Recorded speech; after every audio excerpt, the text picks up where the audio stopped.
नाम है सर आपका? जी मेरा नाम शहजाद है। शहजाद, क्या करते हैं आप? IR का स्टूडेंट हूँ मैं। ज़बरदस्त। शहजाद, आपको फिर पता होगा कि इस वक्त जम्मू कश्मीर में बहुत बड़ी तादाद में एहतजाज रिकॉर्ड करवाए जा रहे हैं। जम्मू कश्मीर के लोग लाखों की तादाद में सड़कों पर निकल आए हैं और वो अपना एहतजाज रिकॉर्ड करवा रहे हैं और इंडिया से डिमांड कर रहे हैं कि इंडिया इसराइल को रोके। जैसा आप सब जानते हैं कि हिजबुल्लाह के जो चीफ नसरुल्लाह साहब को शहीद कर दिया गया, इस वक्त जम्मू कश्मीर के लोग काफ़ी गमो गुस्से का शिकार हैं और वो चाहते हैं कि इंडिया किसी तरह से इसराइल को रोके। वहाँ की ख़वातीन, बच्चियाँ सोशल मीडिया पे हमें रोती हुई दिखाई दे रही हैं। वो कह रही हैं कि एक हिजबुल्लाह को मारोगे, हर घर से हिजबुल्लाह निकलेगा।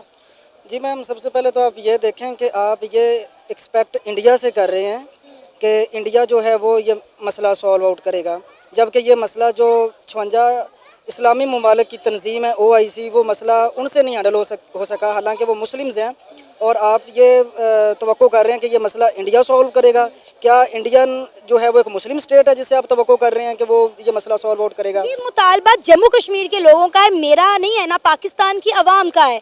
ये मुतालबा जम्मू कश्मीर के लोग इंडिया से कर रहे हैं क्योंकि उन्हें लगता है कि इंडिया शायद उन्हें रोक सकता है। मैम देखें, ठीक है, जम्मू कश्मीर के लोग जो हैं वो एहतजाज कर रहे हैं, रो रहे हैं, बिलबिला रहे हैं, लेकिन वो इसके अलावा कर भी क्या सकते हैं? प्रोटेस्ट कर रहे हैं, उनको घर में बिठा दिया जाएगा। मैं कह रहा हूँ कि जो OIC है 57 कंट्रीज़ की एक तंजीम है, जब वो इस मसले को सॉल्व नहीं कर सकी तो कश्मीर के कहने पे इंडिया ये मसला हल कर देगा। आप देखें कि जब OIC की मौजूदगी में ईरान का जो फ़खरीज़ादे जो था, उनका जो न्यूक्लियर पावर प्लांट चला रहा था, मुल्क को न्यूक्लियर बना रहा था, उसको उन्होंने शहीद कर दिया। OIC तब नहीं कुछ कर सकी। उन्होंने कासिम सुलेमानी को शहीद किया और ट्रंप ने ओपन ऐलान किया कि हमने उसको शहीद किया है, तो इसके बावजूद OIC कुछ नहीं कर सकी। इसके बाद जो है इब्राहिम रईसी, उसको शहीद कर दिया गया। इसके अलावा इस्माइल हनिया को उसकी फैमिली समेत शहीद कर दिया गया। और अब करंटली आप देख लें, हसन नसरुल्लाह जो हिजबुल्लाह का लीडर है, उसको भी शहीद कर दिया गया है। तो ये तो इनके लीडर्स हैं। इसके बाद किन की बारी है? इनके बाद वो जाएंगे यमन में, और यमन में जो एक रेजिस्टेंस मूवमेंट है हौथी ट्राइब्स, उनके ऊपर अटैक करेंगे और उनको भी ख़त्म करेंगे। तो जब ये पूरे के मुल्कों के साथ इसराइल जो है वो पंगा ले रहा है, तो सारे के सारे मुल्क जो हैं उसके आगे लेटे हुए हैं। तो हम उनसे एक्सपेक्ट नहीं कर सकते कि वो ये मसला हल करें। तो क्या कश्मीर के कहने पे इंडिया ये मसला हल कर देगा? सर, इंडिया नहीं हल कर सकता, OIC नहीं हल कर पा रही, रशिया भी उनसे बात करके देख चुका है, फिर उन्हें इसराइल को कौन रोकेगा? क्योंकि डेफिनेटली जिस तरह इसराइल करता हुआ आ रहा है, गजा में जो कुछ कर रहा है, और अभी भी इसराइल रुकने का नाम नहीं ले रहा। कश्मीरियों को डर है कि कहीं आगे उनके सुप्रीम लीडर को भी इसी तरह शहीद ना कर दिया जाए, इसलिए वो अपना एहतजाज रिकॉर्ड करवा रहे हैं, सड़कों पर निकल आए हैं। आज आप पाकिस्तान में देखें कितनी बड़ी तादाद में एहतजाज रिकॉर्ड करवाए गए हैं। मैम देखें, एहतजाज से कुछ नहीं होना। ये जो टेक्नोलॉजिकल एडवांसमेंट है ना, आप उसकी अंदाज़ा जो इसराइल ने करंट पेजर्स के ज़रिए किया है, हिजबुल्लाह के कितने लोग उन्होंने शहीद भी किए हैं और बाकी ज़ख्मी भी हो गए। इसराइल ने हमास पर नहीं बम मारे थे, हमास आया था इसराइल की बहू बेटियों को नंगा करके नारे तकबीर पर रेप करने के लिए, और जब जवाब मिल रहा है तो बड़ा दर्द हो रहा है। जब जवाब मिलता है मुसलमानों को तब दर्द होता है, तब विक्टिम कार्ड खेलने लगते हैं। अरे एक तो तुम छेड़ते हो और इतने अभद्र तरीके से छेड़ते हो, इतने गंदे और अश्लील तरीके से तुम स्टार्ट करते हो, और जब उसका तुमको रिप्लाई मिलता है तब तुम कहते हो अरे हमारा सिविलियन मर रहा है। अरे किसी और का भी सिविलियन मरा है। जब इजराइल में तुमने आतंक मचाया तो वहां पर भी मासूम ही मर रहे थे। बांग्लादेश में जब तुमने आतंक मचाया तो वहां पर भी हिंदू मासूम ही मर रहे थे, उनका कोई लेना देना नहीं। बस फोड़ करके RDX डाल करके आप लोग तो उसको खत्म कर देंगे, वो तो डर के मारे नहीं निकल रहे। डेमोक्रेसी तो है ही नहीं ना आपके देश में। वो बेचारे निकले तो कैसे निकले? हमारे देश में डेमोक्रेसी है, हमारे देश में जो चाहता है मुंह उठा करके निकल जाता है। हमारे देश में बलात्कारियों के समर्थन में भी लोग निकलते हैं, हमारे देश में रेपिस्ट के समर्थन में लोग निकलते हैं, जिहादी और आतंकवादियों के समर्थन में लोग निकलते हैं। अब अफजल गुरु याकूब मेमन के लिए लोग निकले थे ना, सैलाब की तरह निकले थे। हमारे देश में डेमोक्रेसी है। वो भी नसरुल्लाह हिजबुल्लाह के साथ हुआ है। फलस्तीन जिंदाबाद और हमास जिंदाबाद के नारे यहाँ नहीं लगने चाहिए। घोड़े बरसाऊंगा सबके पिछाड़ पे, यहाँ नहीं लगने चाहिए।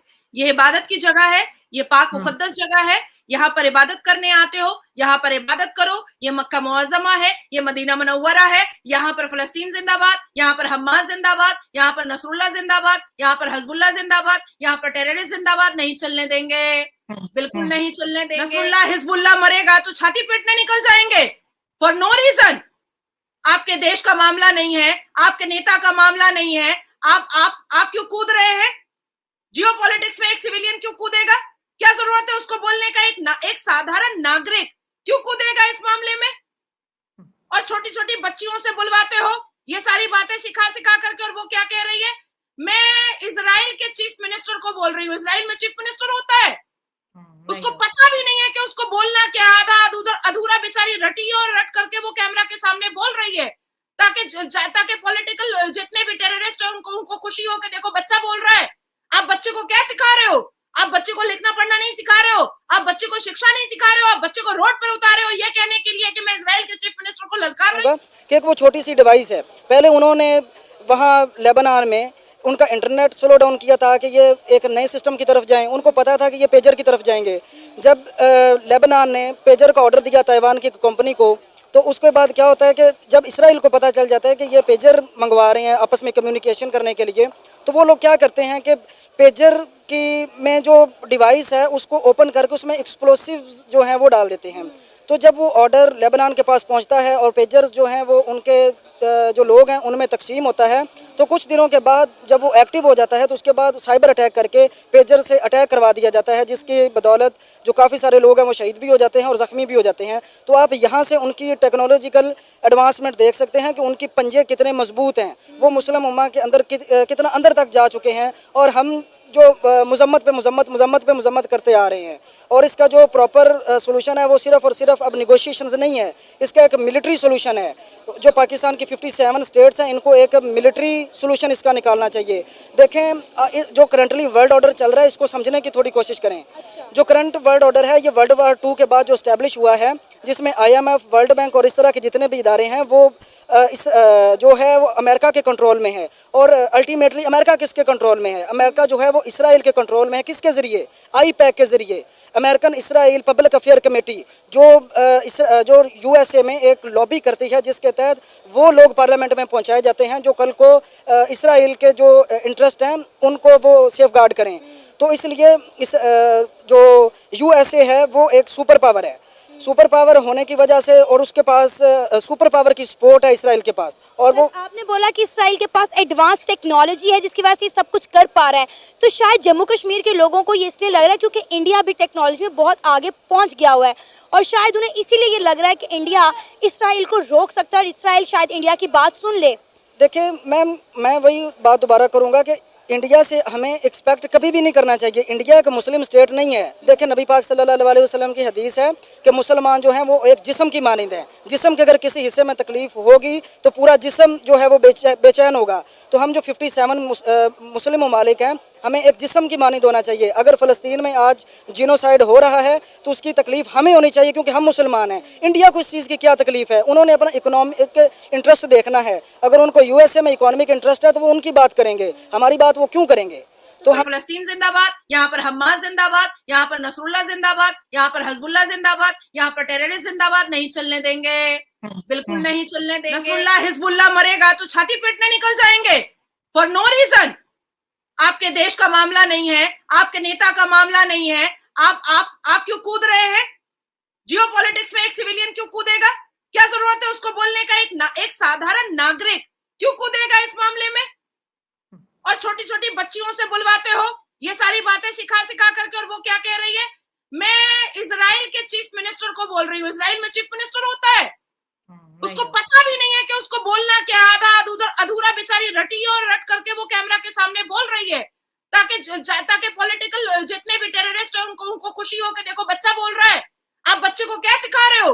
आप बच्चे को लिखना पढ़ना नहीं सिखा रहे हो, आप बच्चे को शिक्षा नहीं सिखा रहे हो, आप बच्चे को रोड पर उतारे हो ये कहने के लिए कि मैं इजराइल के चीफ मिनिस्टर को ललकार रही हूँ। हेलो फ्रेंड्स, मैं हूँ शाइला खान और आप देख रहे हैं मेरा खास शो डिबेट विद शाइला। और आज का शो अगर कहें कि बहुत ही इमरजेंसी सिचुएशन पर रिकॉर्ड किया जा रहा है तो ये कहना गलत नहीं होगा। नसरुल्लाह की किलिंग के बाद जो है इस्लामिक दुनिया में तो प्रोटेस्ट हुए, लिबनान के अंदर हुए, लेकिन आज हम बात करेंगे दुनिया की सबसे बड़ी जमहूरी पावर इंडिया की बात करें। इंडिया के जम्मू एंड कश्मीर में नसरुल्लाह की जो किलिंग है कंफर्म होने के बाद हजारों लोग जम्मू एंड कश्मीर की जो है सड़कों पे निकले। उन्होंने तिरंगे तो उठाए लेकिन साथ जो है हिजबुल्लाह के नारे लगाए। नसरुल्लाह की जो किलिंग है उसके ऊपर उन्होंने बहुत ज्यादा एग्रेशन दिखाया और जम्मू एंड कश्मीर ने मोदी सरकार के ऊपर जो है दबाव डाला है कि वो इसराइल को मना करे कि वो जो है इस्लामिक लीडर्स की किलिंग को बंद करे।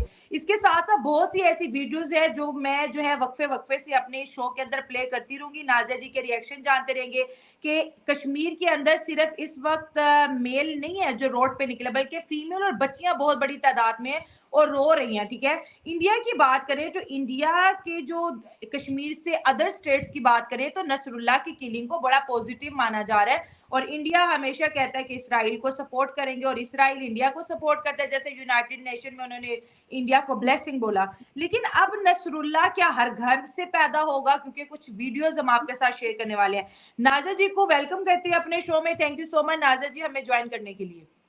वंदे मातरम, भारत माता की जय, जय Jagannath, and thank you so much to invite me और इतने जबरदस्त टॉपिक के लिए। नाज़िया जी क्या कहेंगे, ये कश्मीर की गेम तो उल्टा भारत पे ही उल्टी पड़ती जा रही है। इसराइल का सपोर्ट लगता है कि कश्मीर को पसंद नहीं आ रहा।